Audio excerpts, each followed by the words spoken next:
그리스도 예수의 사람들에게는 근본적인 사명이 있습니다. 레디컬 미션이라고 하는 그 근본적인 사명은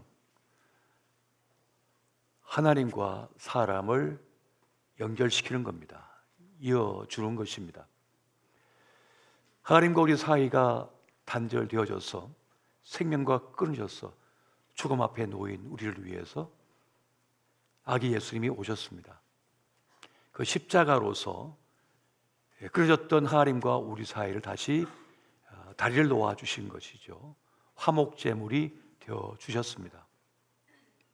그 본을 따라 그래서 예수의 사람들에게 주어진 근본적인 사명은 바로 하나님과 누군가를 끊어진 그 관계를 다시 이어주는 것, 또 단절되었던 사람과 사람을 다시 이어주는 것, 이 피조세계, 하나님 주신 이 세상을 다시 우리와 자연과 연결시켜주는 그런 근본적인 사명이 있음을 알아야겠습니다.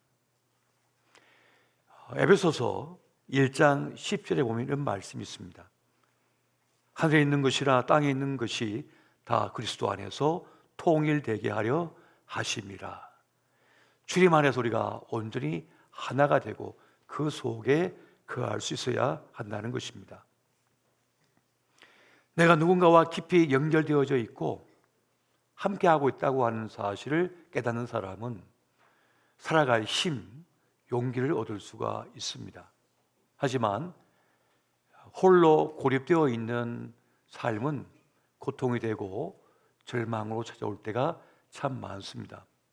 한 번은 개그우먼 고 박지선 씨의 영상, 그 이야기를 보았습니다. 그녀를 아는 모든 사람들은 참 좋은 친구였다고, 또 소중한 언니였다고, 참 훌륭한 사람이라는 그런 말들을 합니다. 10대 시절부터 그를 괴롭혀온 이 피부 질환 때문에 이 조명을 받기도 힘들고 또 햇볕 아래 나갈 수도 없는 그런 극심한 고통을 경험하고 있었다고 합니다. 어머니도 평생 그것 때문에 힘들어했는데 자기 자신도 그런 피부 질환으로 인하여 고통을 받다가 극심한 심적인 고통과 아픔 속에서 그만 가지 말아야 할 그 길로 가버리고 말았습니다. 우리 시대의 가장 큰 고통은 고립이라고 합니다. 홀로 있음이 가장 큰 아픔이요 슬픔이 되고 있다고 말을 합니다. 그 사회적 연결망이 끊어지고 육체적 혹은 정신적 어려움까지 더해지면 사람은 이 세상을 지옥으로 여기게 됩니다. 탈출구를 찾게 되는 것이죠. 사실 존재하는 모든 것은 연결되어져 있을 때, 이어져 있을 때 생명력이 넘쳐나게 되고 줄기가 나고 꽃이 피고 열매를 맺게 되는 것입니다. 모든 존재하는 생명체는 그러한 생명의 원리를, 또 구원의 원리를 갖고 있는 것입니다. 존재하는 모든 것은 고립되면, 단절되면 죽고 연결되면 산다고 하는 이 진리를 말하고 있는 겁니다. 그 생명의 확장 그리고 그 강함은 연결되어졌을 때 일어난다는 것이죠. 그래서 우리 시대의 가장 큰 고통은 단절이요, 고립이 되고 있다는 것입니다. 대신 연결되어지면 기쁨이 찾아오고 행복을 경험하게 된다는 겁니다. 사람이 고립이 되면 가장 축복의 날이 되고 행복한 날이 되어도 더 큰 고통으로 떨어지게 됩니다. 그 날이 나에게 아픈 날이요 힘겨운 날이었어도 누군가와 연결되어져서 그 슬픔을 나눌 수 있고 외로움을 나눌 수 있으면 그날은 축복의 날이 될 수 있는 겁니다. 그만큼 연결된다는 것은 중요한 것이고 고립된다는 것은 매우 힘든 것입니다. 임마누엘 예수라는 말이 있습니다. 하나님께서 우리와 함께 하시기 위하여 오셨다는 그 메시지가 되고 있습니다. 이 말 속에는 아주 깊은 뜻, 진리를 담고 있습니다. 내가 너와 함께 하겠다는 그 약속의 말씀이 성취되어져서 주님과 우리가 연결되어져 있고 주님 안에 있으면 우리에게는 구원의 역사가 일어나고 사랑의 역사가 일어나고 그리고 살아남의 역사가 일어나게 되는 것입니다. 기쁨이 충만케 되는 역사가 여기에 있는 것이죠. 그리고 하나님 안에 있고 연결되어져 있을 때 우리는 생명의 꽃을 마음껏 피울 수가 있게 되는 것입니다. 예수님께서 이런 말씀을 우리에게 주고 있습니다. 여러분, 요한복음 15장 4절 5절 말씀 우리 같이 한번 보겠습니다. 자, 시작. 내 안에 거하라. 나도 너희 안에 거하리라. 가지가 포도나무에 붙어 있지 아니하면 스스로 열매를 맺을 수 없음 같이 너희도 내 안에 있지 아니하면 그러하리라. 나는 포도나무요 너희는 가지라. 그가 내 안에 내가 그 안에 거하면 사람이 열매를 많이 맺나니 나를 떠나서는 너희가 아무것도 할 수 없습니다. 아멘. 스스로 열매를 맺을 수 없다. 아주 중요한 메시지를 주고 있습니다. 오직 주님 안에 거할 때, 내가 또 주님이 내 안에 거할 때 나는 그 포도나무에 붙어있는 가지와 같아서 열매를 맺는 삶, 복된 삶을 살 수 있다는 것을 말씀해 주고 있습니다. 나를 떠나서는 너희가 아무것도 할 수 없을 것이다 라고 하는 아주 단정적인 말씀을 우리에게 주고 있는 겁니다. 요한계시록 21장에 보면 마지막 날에 대한 말씀이 있습니다. 마지막 날은 어떤 날인가를 우리에게 알려주고 있는데요, 새하늘과 새 땅의 본질적인 모습이 무엇인지를 우리에게 알려주고 있습니다. 요한계시록 21장 3절과 4절 말씀도 우리 같이 한번 보겠습니다. 시작. 내가 들으니 보좌에서 큰 음성이 나서 이르되 보라, 하나님의 장막이 사람들과 함께 있음에 하나님이 그들과 함께 계시리니 그들은 하나님의 백성이 되고 하나님은 친히 그들과 함께 계셔서 모든 눈물을 그 위에서 닦아주시니 다시는 사망이 없고 애통하는 것이나 곡하는 것이나 아픈 것이 다시 있지 아니하리니 처음 것들이 다 지나갔음이로라. 아멘. 마지막 날에 보좌의 큰 음성이 나와서 우리가 구원의 큰 은총 속에 들어갈 때 그 본질적인 모습은 하나님과 우리가 함께 있는 거예요. 주님께 함께 붙어 있을 때, 그 속에 있을 때 온전한 구원이 성취된다는 겁니다. 애통하는 것이나 눈물 흘리는 것이 없다고 말씀하고 있습니다. 아픈 것이 없다, 곡하는 것이 억울함이 없다라고 말씀합니다. 어떻게 있을 때요? 주님과 함께 있을 때, 주님께 연결되어져 있을 때 그 모든 죄와 사망, 고통, 아픔으로서 벗어날 수 있다는 것을 말씀해 주고 있습니다. 그리고 더 나아가서 고난의 날, 환난의 날, 재앙의 날이 있습니다. 그런 날에서도 구원의 실제적 모습, 최종적 승리는 주님과 함께하는 것이라고 우리에게 말씀해 주고 있습니다. 이사야 43장 2절 말씀도 같이 한번 보겠습니다. 자, 시작. 내가 물 가운데로 지날 때 내가 너와 함께할 것이라. 강을 건널 때 물이 너를 침몰하지 못할 것이며 내가 불 가운데로 지날 때 타지도 아니할 것이요 불꽃이 너를 사르지도 못하리니. 아멘. 어떠한 환난, 역경, 시험, 아픔, 절망 속에 있다 할지라도 주님과 함께 할 때 그것이 너를 회하지 못할 것이다, 파괴하지 못할 것이다 라고 말씀해 주고 있습니다. 주님과 함께 하는 것이 곧 구원이요 최종적 승리가 되고 있다는 것을 말씀해 주고 있습니다. 그래서 오늘 우리는 우리의 근본적 사명이 다리 놓는 것에 있고 그 관계를 회복하는 데 있고 다시 연결시키는 데 있다고 하는 사실을 우리는 결코 잊지 말고 명심해야 하겠습니다. 여러분, 지금 우리 시대의 많은 고통과 아픔은 관계의 단절, 상실에 있습니다. 사람들은 정신없이 살아가면서 많은 성취를 이루고 또 소유를 얻고 또 성공한 것처럼 말을 하지만 사실은 가장 큰 고통과 아픔은 고립에 있는 거거든요. 관계 단절됨 속에 있는 것입니다. 나와 함께 울어줄 사람이 필요한 거예요. 함께 내 기쁨을 나눌 사람이 필요하고요.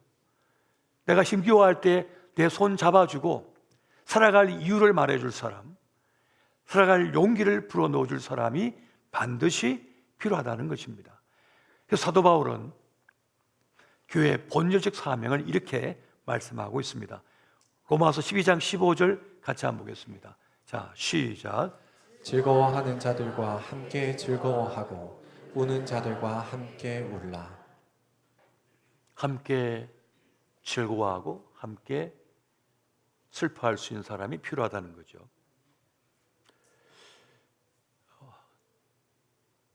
일론 머스크가 가장 지금 앞서 나가고 있고 화성에 기지를 건설하겠다고 하고 테슬라를 만들어서 전기 자동차로 앞서가고 있는 그가 그런 말을 합니다.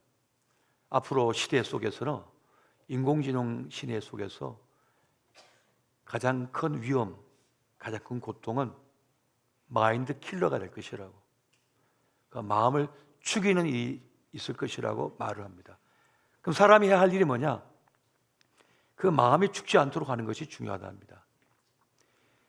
너무나 빠르게 변하는 세상 속에서, 급변하는 시대 속에서 사람들이 큰 고통과 두려움을 경험하고 있답니다.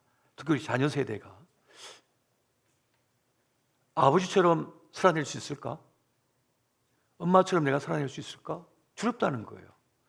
워낙에 빠른 시대의 흐름 속에 있다 보니까 그 속도를 따라잡지를 못하는 겁니다, 사람이. 그렇게 되면 엄습하는 공포, 두려움, 좌절감 속에 빠진다는 거예요. 그래서 마음이 죽어버립니다. 마인드 킬러가 있다는 거예요.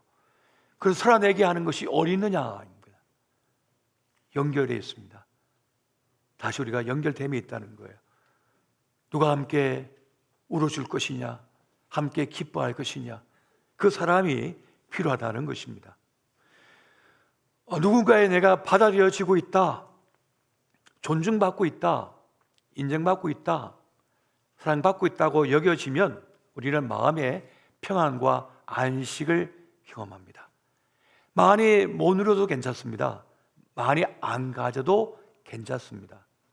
나를 존중하고 인정해 준 사람이 필요한 거예요. 가족 간에도 마찬가지인 것입니다. 그렇게 고립을 면하게 하고 내 손 잡아주는 그 사람을 만날 때 우리는 살아남을 경험하고 평안을 누릴 수가 있는 것입니다. 교회는 과거나 지금이나 환대의 공동체가 되어야 됩니다. 세상은 나를 막대하고 밀어내지만 그래도 교회만큼은 내 편이 되어주고 내 말을 들어주고 나와 함께 해주고 나를 위로해주고 격려해주고 또 인생의 답을 찾아주는 곳이 되어야 하는 것입니다. 그래서 여러분 교회에 오시면은 서로 좀 아는 체 좀 하십시오. 전혀 모르는 사람처럼 굴지 마시고 지난주만 또 만났네요 하면서 손도 잡아주고 끌어안아주고 그렇게 하면 참 좋을 것 같아요. 제가 우리 청주 주님의 교회에 와서 제일 좋았던 것 중에 하나가 저희 원로 목사님 저를 꽉 안아주잖아요. 그때 너무 기분이 좋더라고요. 마음이 편안하고. 왜냐하면 그렇게 안긴 적이 없어요. 악수는 이렇게 하지만 누가 나를 안아주고 이렇게 등을 두려주고 하진 않거든요. 그래서 이 허깅이라고 하는 것, 품에 안아준다는 것, 손잡아준다고 하는 것은 정말 귀한 것입니다. 우리 좌우 계신 분들께 서로 인사할 때 내 옆에 앉아주셔서 고맙습니다 하고 손 한번 잡아주세요. 좌우 앞뒤로 안 잡아주세요.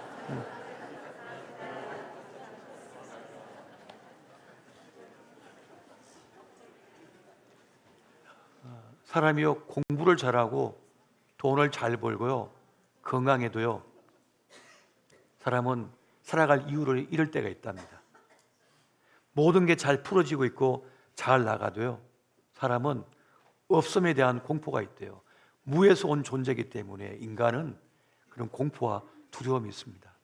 자꾸 위로를 받아야 되고 격려를 받아야 되고 칭찬을 받아야 되고 돌봄을 반드시 받아야 되는 존재입니다. 여러분, 신앙은요 결단이고 모험이라고 했습니다. 하나님 뜻에 자신을 맡길 준비를 하고 나를 맡기며 따르는 겁니다. 그것이 바로 신앙의 결단이고 모험인 것이죠. 그렇게 볼 때 우리는 모두가 근본적인 사명자입니다. 그것은 생명의 일꾼으로 부름을 받았다는 사실입니다. 한번 따라해 보시죠. 나는 생명의 일꾼으로 부르심을 받았다. 전에는 살림살이라는 말을 썼습니다. 집에 있는 가정주부를 살림살이 한다 그랬단 말이에요. 그럼 살림살이의 뜻이 뭡니까? 살리고 살리고예요. 남편을 살리고 살리고, 딸을 살리고 살리고, 아들을 살리고 살리고, 살리고 살리는 게 살림살이에요. 누구의 손을 붙잡아 주시고 기도해 주고 그리고 그를 축복해 줄 때 그 사람을 살려내는 겁니다. 이 바로 생명의 일꾼의 사명인 것이죠. 방향을 잃어버린 이들에게 방향을 잡아줍니다. 어떻게? 다시 주님을 바라보라고. 주님을 바라보고 주님 앞에 나아갈 때라야 우리는 방향을 찾게 되고 자기 삶을 제대로 살아갈 수 있게 되어지는 것입니다. 오늘 주님께서 우리에게 지상명령을 주셨습니다. 생명의 일꾼으로서 살아갈 지상명령을 주셨습니다. 마태복음 28장 19절 20절 같이 한번 보겠습니다. 시작. 그러므로 너희는 가서 모든 민족을 제자로 삼아 아버지와 아들과 성령의 이름으로 세례를 베풀고 내가 너희에게 분부한 모든 것을 가르쳐 지키게 하라. 볼지어다 내가 세상 끝날까지 너희와 항상 함께 있으리라 하시니라. 아멘. 너희는 가서 모든 민족을 제자로 삼아서 세례를 베풀라고 하신 이 말씀은 무슨 뜻입니까? 하나님과 연결시키라는 거예요. 주님을 떠나 있어서 생명과 단절되어져서 메말라 죽어가고 있는 그 영혼, 사망의 그들 아래 놓인 그들을 다시 주님을 만나도록 연결시키라는 그 사명을 우리에게 주고 있는 것입니다. 신앙생활은 그렇게 하나님의 뜻이 하늘에서 이루어진 것처럼 땅에서도 이루어지도록 땀 흘리는 것, 그것이 바로 신앙생활이 되고 있는 것입니다. 또한 사도행전 1장 8절은 그것이 어떻게 가능한지를 우리에게 말씀해 주고 있습니다. 여러분, 우리가 무슨 능력이 있어가지고 단절되어졌던 하나님과 그 인간을 연결시킬 수가 있겠어요? 우리가 무슨 힘이 있었어요? 그런데 그것이 가능하다고 말씀해 주고 있습니다. 사도행전 1장 8절 말씀 같이 한번 보겠습니다. 시작.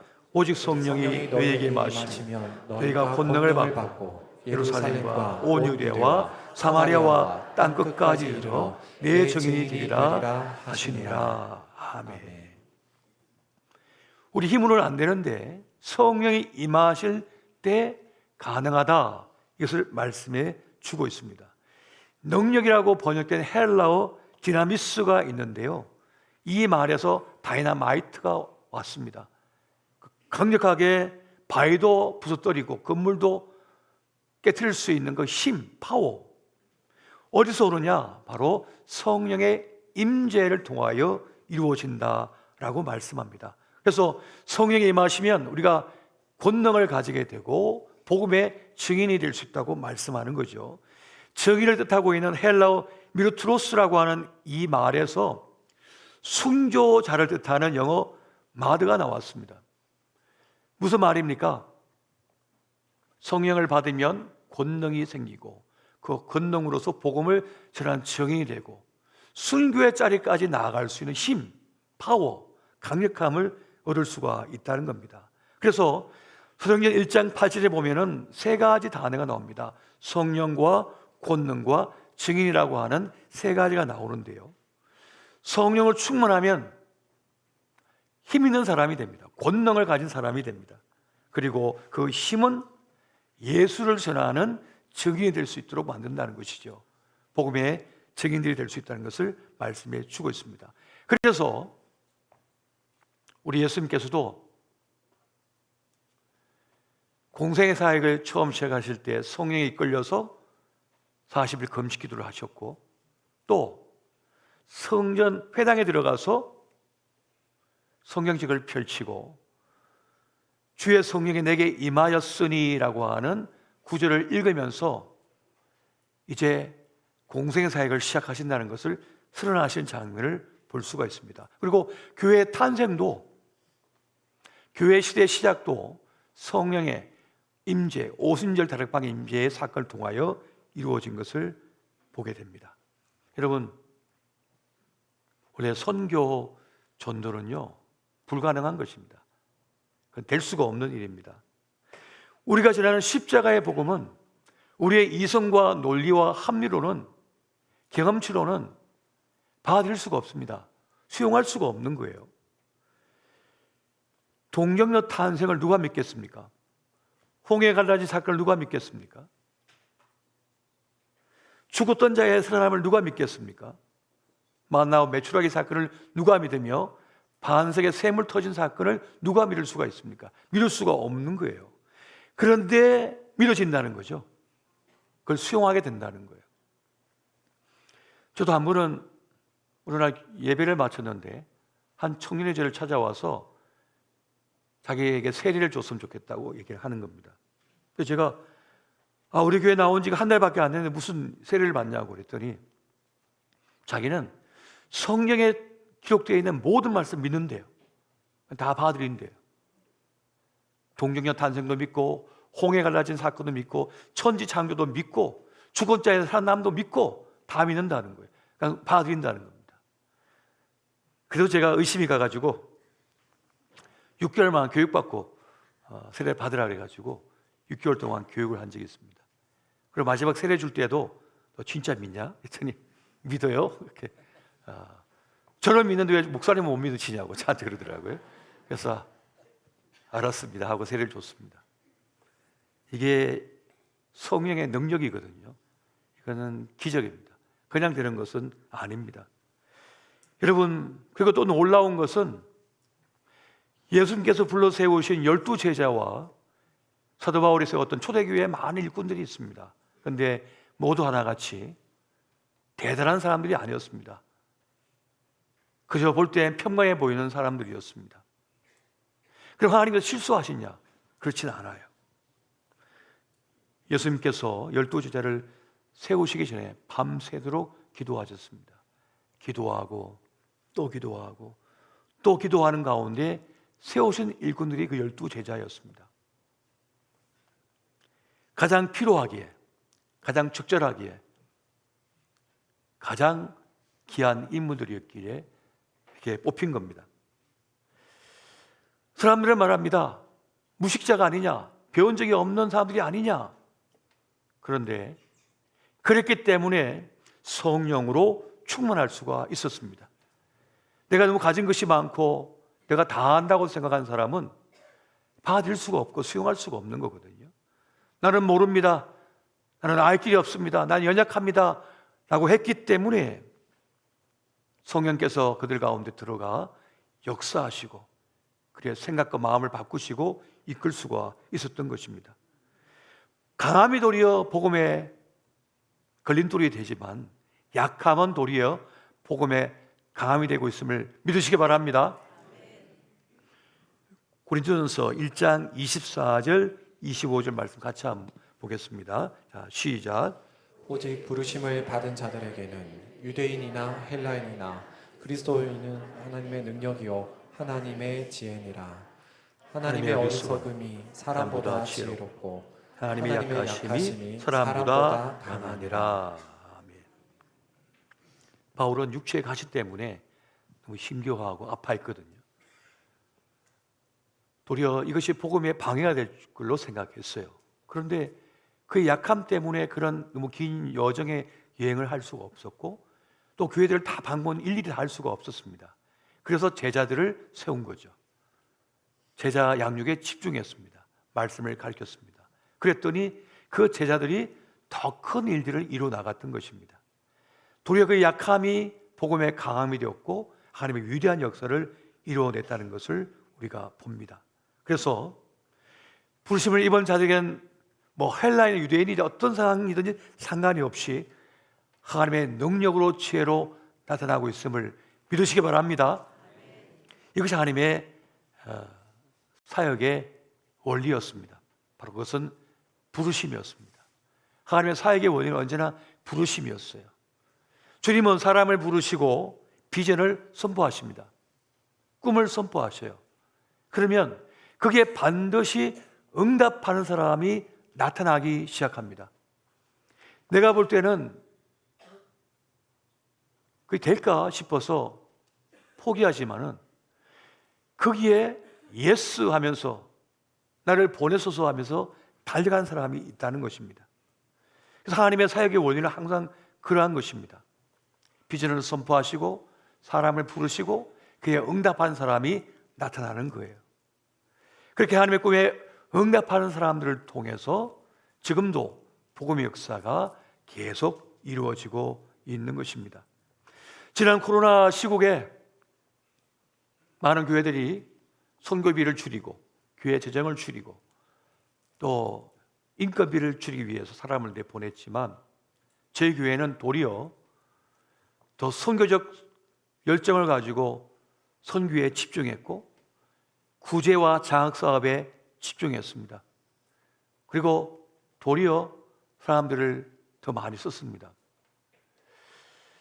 세상과는 다른 방식으로 나아갔지만 하나님께서는 필요한 사람들을 붙여주셨고 재정을 채워주셨으며 또 하나님의 크신 역사를 이루어가고 있는 것을 봅니다.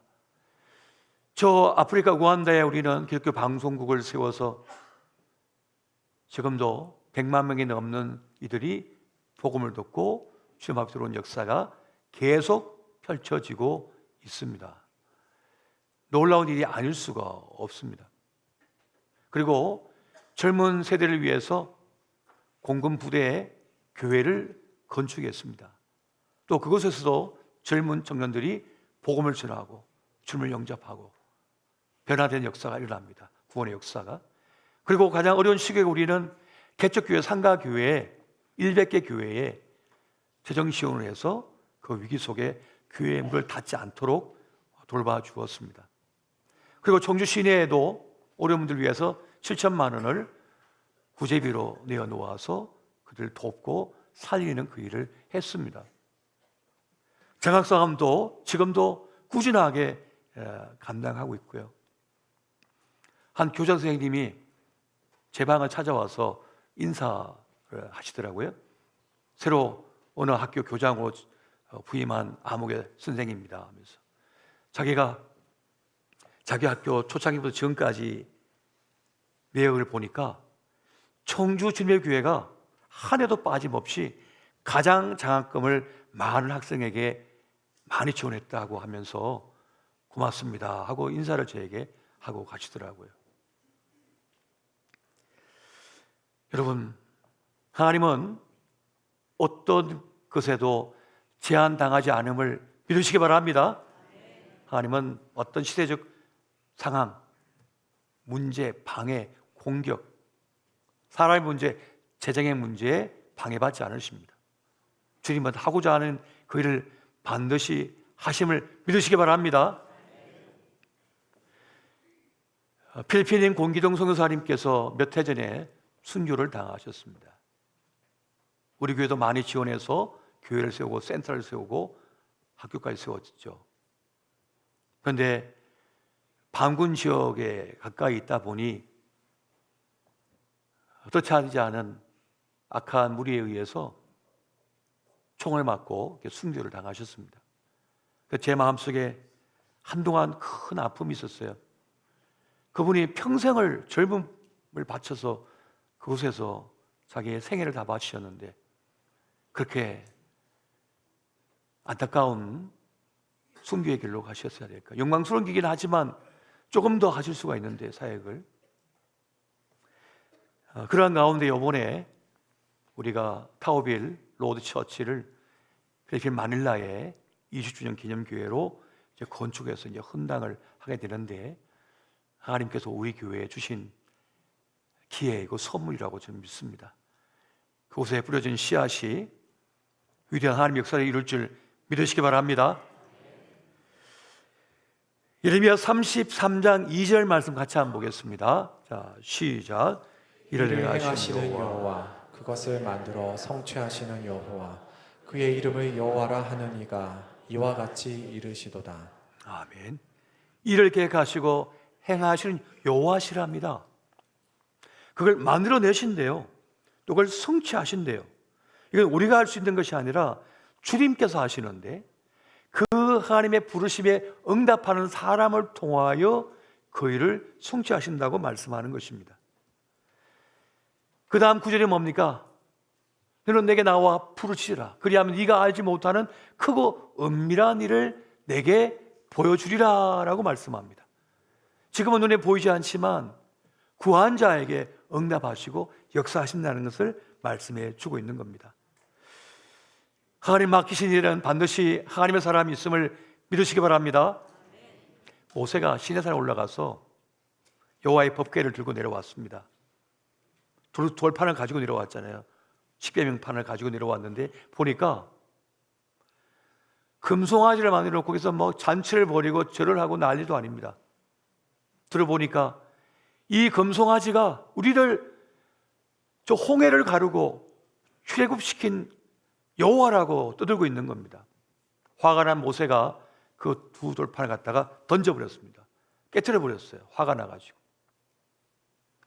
그리고 다시 이제 불러 올라갔죠. 다시 돌판을 받고, 그리고 성막을 만드는 설계도를 받아 내려옵니다. 아마 모세는 그렇게 생각했을 것 같아요. 하나님, 어디 믿을 인간이 있어갖고 다시 그걸 주십니까? 저렇게 금송아지 만들어서 절하고 춤추는 저들이 주의 뜻을 어떻게 감당할 수 있겠습니까? 그런데 놀랍게도 그가 성막을 지으려고 할 때 하나님은 이미 부살레과 올리압이라고 하는 인물을 준비해 놓으셨어요. 얼마든지 주의 일을 이룰 수 있는 사람들을 주님께서 준비시켜 놓고 있었다는 겁니다. 그렇게 하나님 앞에 응답하는 저와 여러분 되시기를 예수 이름으로 축원드립니다. 여러분, 하나님의 일에는 큰 일, 작은 일이 없습니다. 모두가 귀한 일이고 모두가 소중한 일인 거예요. 이 강단 위에 올라와서 말씀을 전하는 저의 일도 소중한 일이고, 우리 성도님들이 교회를 향하여 나오실 때 안전하게 차를 대줄 수 있도록 주차 관리하는 것도 소중한 일이고, 주부를 전달하면서 환대해주는 그 안내위원의 미소도 참으로 소중한 일입니다. 하나님 안에서 결코 큰일 작은 일이 없어요. 그리고 중요한 것은 교회에 들어오다가 기분 나쁘면 돌아가 버립니다. 여기까지 들어오는 게 쉬운 게 아니에요. 들어오다가 심사가 틀어질 수도 있잖아요. 뭐가 막을 수도 있는 겁니다. 그런데 교회를 향해 나올 때 어서 오세요, 어서 오세요 하면서 손잡아주고 반갑게 맞아주고, 그런 가운데 야, 내가 오늘 잘 왔구나, 오늘 참 잘 왔구나 하는 마음이 들죠. 그래서 환대하는 그 일도 얼마나 중요한 일인지 모릅니다. 우리 주님의 마음은 긍휼의 마음이라고 했습니다. 긍휼의 마음. 긍휼의 마음이 뭡니까? 불쌍히 여기는 마음이에요. 서로를 불쌍히 여기는 마음입니다. 아버지의 마음을 긍휼의 마음이라고 했는데 그 원어적 의미를 살펴보게 되면 이 라임이라고 하는 이 긍휼은 불쌍히 여긴다는 그 뜻도 있지만 어머니의 자궁이라는 뜻도 있습니다. 그 생명이 이제 탄생하고 자라나고 성장하는 큰 사랑으로 보호받는 그 자리인 거죠. 그러니까 오늘 우리가 가져야 될 마음 가운데 하나는 그 영혼을 불쌍히 여기는 마음입니다. 허물이 많고 실수가 많고 아픔이 많은 그를 위로해주고 돌봐주는 마음이죠. 하나님의 사랑에 깊이 접속된 사람은 긍휼의 마음이 넘쳐요. 그래서 사람이 별로 믿기 안 보입니다. 귀하게 보이고 안타깝게 보이는 거예요. 소중하게 보이는 거예요. 여러분, 긍휼의 마음을 가지시기 바랍니다. 우린 그렇게 생명의 일꾼으로 부름을 받았습니다. 하나님과 단절된 누군가를 이어주고, 사람과 사람 관계가 끊어진 것을 이어주고, 살 용기와 살 의미를 잃어버린 그들에게 살 용기와 의미를 부여하고 이유를 말해주며 또 그를 불쌍히 여기고 돌봐주는 가운데 그 영혼이 살아나는 그런 역사를 만나게 될 것입니다. 여러분, 그렇게 생명과 생명을 이어주는 주님의 사람 되시기 바랍니다.